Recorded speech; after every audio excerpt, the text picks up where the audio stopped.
በኢትዮጵያ ኦርቶዶክስ ተዋሕዶ ቤተክርስቲያን የአብይ ጾም በቀኖቹ ርዝማኔ በሚቀርቡበት የምስጋና አይነቶችና ሌሎች ሥርዓቶች ምክንያት ከሌሎች ቤተክርስቲያኒቱ አጽዋማት በተለየ ከፍተኛ ትኩረትና ቦታ ይሰጠዋል። ይህ ጊዜ የጾምና እግዚአብሔርን የመሻት ጊዜ እንደሆነም ይነገራል። ለዚህ አስተምሮትም ቅዱስ ያሬድ በትምህርታቸው ጆሮ ከሚሰማው ይጾም፣ አፍ የሚናገረውን ይጾም፣ አይኖችም የሚያዩትን ይጾሙ ማለታቸው በምሳሌነት ይነሳል። ኢትዮጵያ ካሏት ልዩና የዓለምን ትኩረት ከሚስቡ የዜማ መሳሪያዎች አንዱ የሆነው በገና በተለይም በኢትዮጵያ ኦርቶዶክስ ተዋሕዶ ቤተክርስቲያን እንደ ትልቅ ቅርስ የሚታይ ነው። እንደ አብይ ጾም ባሉ ጊዜያት ደግሞ ምእመኖቿ ከፈጣሪያቸው ጋር በአርምሞ ተመስጠው ጸሎት ልመናቸውን ለፈጣሪያቸው በዜማ ለማቅረብ ይመርጡታልም። የኢትዮጵያ ኦርቶዶክስ ተዋሕዶ ቤተክርስቲያን ልዩ ልዩ መንፈሳዊ መሳሪያዎች አሏት፣ ራሷ ብቻ የምትጠቀምባቸው። ከነዚያ መካከል ለመንፈሳዊ አገልግሎት የምታውለው አንዱ በገና ነው። ለይህም ንዋይ ቅዱስ ይባላል። ጾም እንደሚባለው እንግዲህ የነፍስን ቁስል ታድሳለች፣ እንዲሁም ጽሞናን ታስተምራለች ለሚባለው ጽሞና ስለምንፈልግ ወደ ራሳችን ወደ ነፍሳችን ማየትን ስለምንሻ ይህን ጽሞና ይህን መረጋጋት የሚያመጣ መሳሪያ እንጠቀማለን። እሱም ደግሞ በገና ነው ማለት ነው።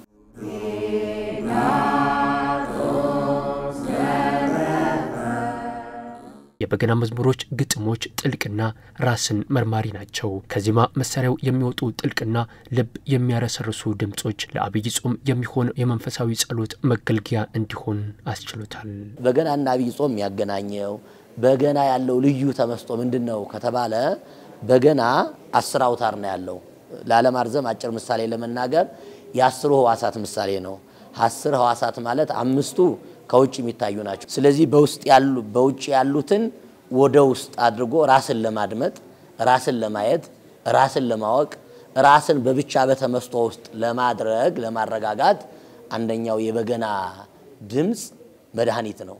በደንብ እርጋታን ያስተምራል፣ ጽሞናን ያስተምራል፣ ጸሎትን እንጂ ሌላ ነገር እንዳናስብ ያደርገናል። ከሌሎች መሳሪያዎች ለየት የሚያደርገው ነገር እንዲሁም ለጾም የሚመረጥበት ዋነኛው ምክንያቱ ይሄ ጽሞናን የማምጣት አቅሙ ነው ማለት ነው።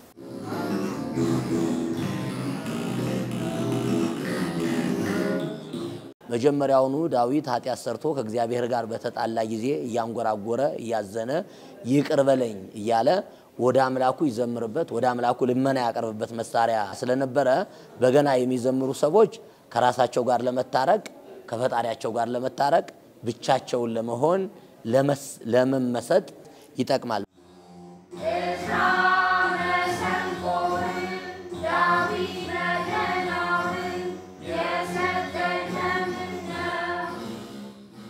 አባታችን ቅዱስ ዳዊት እንግዲህ በገና ደርዳሪ ነበረ። በገናን በሰፊው የተጠቀመ አባታችን ነው።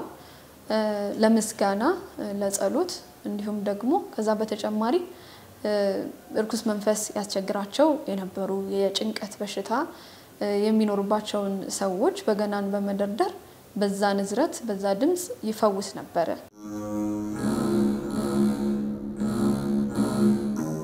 በገና የጾም ወቅት መሳሪያ ብቻ እንዳልሆነም ይገልጻል።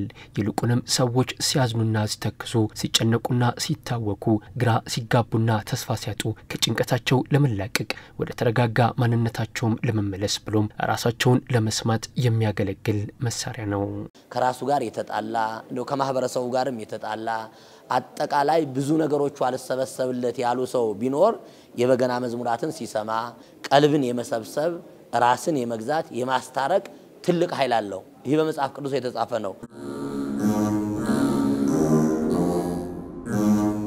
በጭንቀት ጊዜ በሐዘን ጊዜ ግራ ሲገባን በገናን በመያዝ በዛ ንዝረት በዛ ድምጽ መፈወስ ወደ ራሳችን መመልከት ፎከስ ማድረግ እንችላለን ማለት ነው።